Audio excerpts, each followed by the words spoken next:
I'm Ollie, and it looks like I'm on a casting couch, but I'm probably not. I'm here today to explain muscle building for beginners using what I found to be the most helpful analogy, and that is the suntan analogy. This analogy was popularised and I think created by a bodybuilder called Mike Mentzer, who looks like a sexy Ned Flanders, and it was then taken on by another bodybuilder called Dorian Yates, whose back was the size of Pluto. So they probably knew something about muscle building, to be fair to them. So let's jump right into it. So let's say you wanted to get a natural Dale Winton-like tan. God bless this supermarket sweatshop. You'd have to go outside, right, and you'd have to be exposed to the sun. You'd never get a tan by sitting next to a 30-watt light bulb. It's the intensity of the rays from the sun that creates the bronzing effect that we're after. However, if you're out in the sun too long, you'll get burnt, you'll look like that kid who looked like a squishy that always goes around every single year. Poor fucker. Or in extreme cases, you'll die.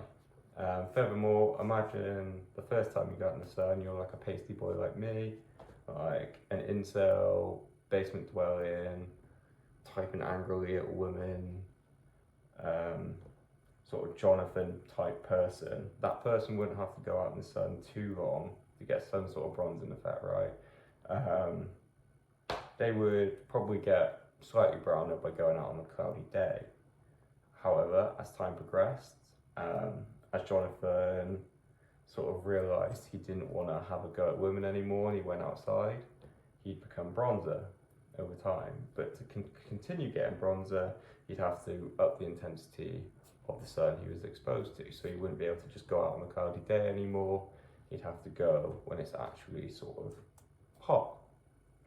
So let's take the tale of Pasty Jonathan and let's apply it to muscle building. The equivalent of the sun in this analogy is exercise or resistance training. The sort of first time you're exposed to resistance training or even calisthenics or whatever you do, you'll get some muscle growth. Similar to the pasty boy Jonathan, who was out in the sun, just even if it was a cloudy day, became slightly bronzer to start with. However, as time goes on and you become stronger and your body sort of adapts to the exposure, you will have to sort of increase the intensity of your workouts, and the length of time, but not by so much that you become overly fatigued, injured, or in the extreme cases, you die. The equivalent of being burned by the sun. We can do this in a myriad of ways. We can increase the reps, the weight, or basically anything that makes it harder and makes you have to push closer to your limit, which ensures that your majestic muscles are still exerting hard enough, but not doing too much or too often that we overtrain, i.e. get burnt in the sun. When I said previously you'd never get a tan by sitting by a light bulb in resistance training or calisthenics or God forbid CrossFit, you'll make very little progress over time for building muscle size if you do low effort exercise, low intensity exercise. Specifically for muscle building, if it's low intensity and you don't work hard enough, you will not get that far over time.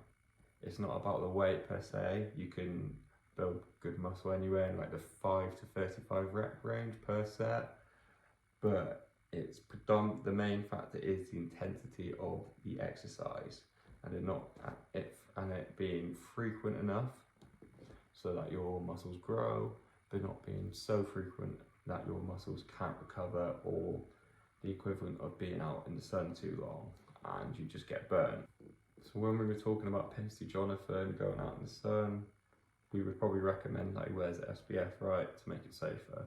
So the equivalent of the SPF, i.e. the thing that makes it safer but not completely safe, are nutrition, sleep and technique. So let's say your nutrition, sleep and technique were all poor. That would be like going out in the sun without wearing SPF. To start with, you would get slightly bronzer, but it would greatly increase the chances of you getting burnt or getting sick. In resistance training, it would greatly increase the chances of you becoming injured or overly fatigued or overtrained. Let's now say your technique and your nutrition weren't great, but you sweat pretty well most nights. That would be the equivalent of like going out wearing SPF 15. So you would be able to do survive sort of more intense exercise than the person who just stupidly went out without any SPF, but you'd still be limited up to a point. Now let's imagine we eat well, we sleep like a bear, we eat a sufficient amount of protein, get some plants in, we have less ultra processed food. That would be like going out with SPF 50, like 5-star UVA, the Bosch like of protection. The sort of nutrition, the technique, and the sleep will allow you to be exposed to more intense exercise safely, which will aid you in your progression.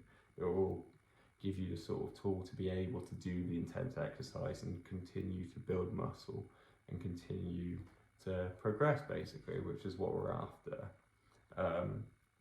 So that's pretty much all I have to say. I mean, if you've learned anything today, or even if you thought this video was a complete waste of your time and you'd like to heckle me, please follow me on Instagram. I'm currently training to be a personal trainer, so follow me on there so I can flog you some personal training.